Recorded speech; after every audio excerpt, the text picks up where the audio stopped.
I'm gonna show you guys how you can make Greek souvlaki at home, and it's gonna blow your mind.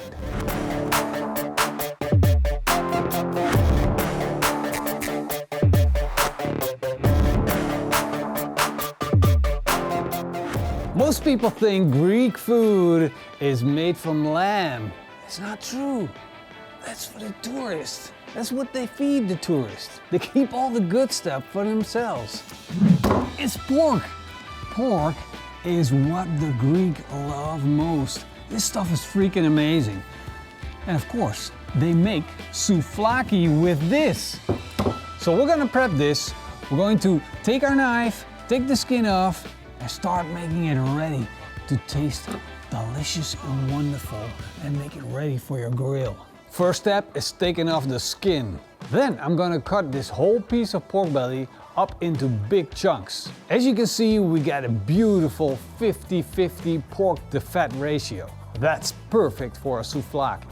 Now don't throw away the skin, because what I love to do is to put some salt on it, dry it out, and then grill it over the charcoal, making it nice and crispy and super tasty as a side dish. Making the seasoning for a souvlaki is that simple. Just take some cloves, put them in your mortar and pestle, and mush them fine. To that, add 1 part of ground black pepper and 1 part fine sea salt. Mix that all up, and then seasoning the pork is easy. Make sure you get plenty of it on there. And remember, the cloves are vital to the flavor of the souvlaki. Of course, we gotta skewer these beauties up. Look at that. I love the amount of fat, because that's the secret behind good souvlaki. A nice amount of fat that you can have on your grill to make your meat juicy and tasty and tender. Like always, like with a steak, like with your brisket, like with your pulled pork. But this is special. It's souvlaki, which basically means that it's Greek grilled kebab. That is special. It's just wait until you see what it does, what it looks like, and what it tastes like. And souvlaki would be nothing without tzatziki. So I took half a liter of full Greek yogurt, added 2 cloves of garlic, the juice of a lemon, grated down half a cucumber. Now you can grate it and take the juices out if you want to, but I like the cucumber juices because it makes the tzatziki that much flavorful. Chop fine a couple of stalks of dill, not too much though. Add some fresh ground black pepper, 2 pinches of salt, and a dash of olive oil. Now mix that all up and let your tzatziki sit for around 5 to 10 minutes, and it's good to go.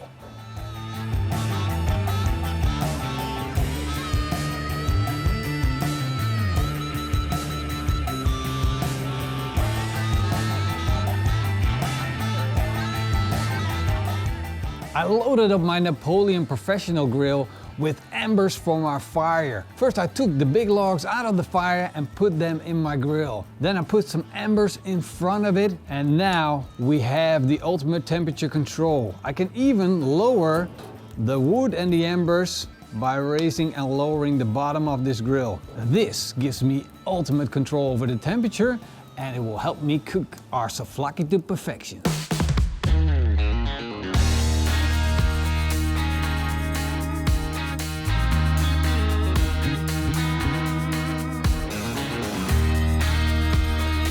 With the slow heat from the embers, we're going to build up a nice crust on the outside of our souvlaki. At the same time, we're making sure that the fat that renders down doesn't catch flame. Otherwise, we move the meat around and rotate it. Once your souvlaki is nice and golden brown, boosted with flavors, it's time to take it off the grill.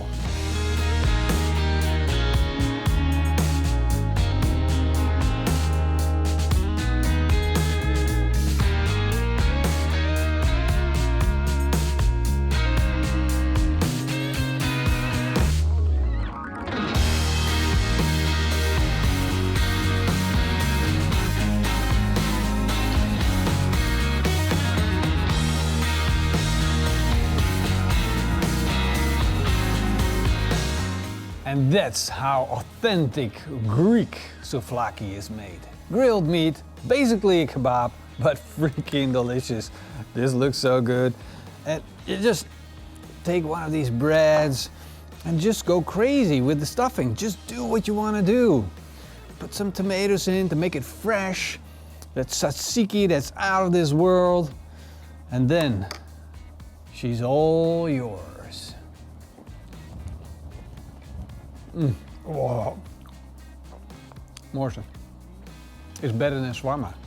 It is so freaking amazing. It is so delicious. If you've never made the authentic souvlaki from Greece, the way they do it for real, and everyone that puts a comment in says, oh, it's supposed to be done with lamb, that's the tourist version. This is the real deal. This is proper street food, made in your backyard. It's designed to make people love you. You guys are gonna thank me for this recipe. And don't skip on the cloves. You gotta have the cloves. Hallelujah.